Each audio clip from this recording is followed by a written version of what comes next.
Bună ziua, bine v-am găsit! Stăm de vorbă cu Florin Moldovan, câștigătorul concursului Infoturism. Bună, Florin!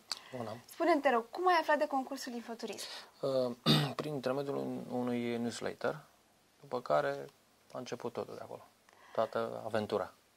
Am înțeles, aventură care a durat mai bine de o lună, aproape o lună de zile. Aproape o lună, da. Zi de zi, ce a trebuit să faci? Să răspund la câteva întrebări și... Întrebări pe ce temă? Ți-au plăcut întrebările? Cum ți s-a părut concursul? Au părut foarte interesante și, sincer, pentru mine, dacă nu vreau să mă laud, ușoare. Ușoare? Da. Deci e o idee bună să avem câte 3 întrebări zilnic, să vă punem un pic mintea la contribuție.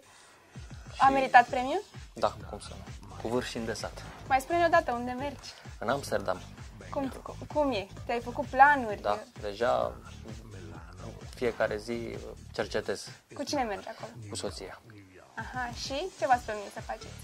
Să vă plimbați sau să încercați din plăcerile Amsterdamului? Exact, dacă tot mergem în Amsterdam, odată mergem. Până acum nu am fost în Amsterdam și cine știe. Dar, în general, îți plac călătoriile? Foarte mult și, sincer, aș călători și în afara țării și în țară cât mai des. Ai mai fost plecat afară? Da, am mai fost plecat. Spune-ne un pic despre concursurile Infoturism. Ai mai participat și la altele? Da, am mai participat și la cel precedent, weekendul la Roma. Din păcate, am greșit la câteva întrebări și n-am putut să intru în finală, dar am avut noroc aici. Ai avut noroc aici? Am avut noroc aici. Și nu sunteți mulți, sunteți doar 2 câștigători și tu unul dintre ei. Da, am avut noroc. Cum ți se pare organizarea concursului? Cum ți s-a părut, nu știu, tot... Este foarte... este în regulă.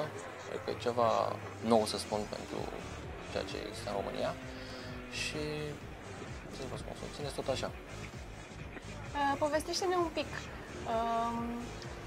Cum ai reacționat când ai câștigat? Cine ți-a dat vestea? Cum ai primit vestea?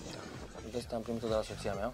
Ea era cu ea s-a bucurat de prima... Și ea s-a bucurat prima și mai tare decât mine, fiind prima care a aflat. Având în vedere că premiul sună foarte provocator, așa, weekendul erotic la Amsterdam, din start te-ai gândit la soție sau...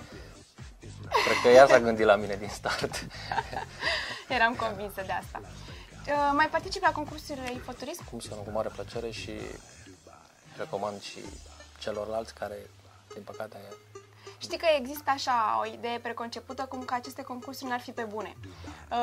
Noi te-am adus aici tocmai ca să vadă toată lumea, utilizatorii și prietenii noștri, că e pe bune, că tu ești unul dintre câștigători și dă-le un sfat ca să aibă mai multă încredere și ca să câștige și ei, de ce nu? Da, deci să persevereze, să participe zilnic la întrebări și vă spun sigur că este pe bune. Deci nu este nimic aranjat.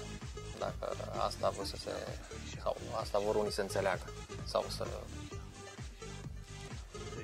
tragă o concluzie, nu tocmai exact, adevărat. Da. Am înțeles. Deci înțeleg că vom fi prieteni și pe viitor și ești unul dintre utilizatorii noștri fideli. Ok. Așa, da. Te așteptăm și pe blog.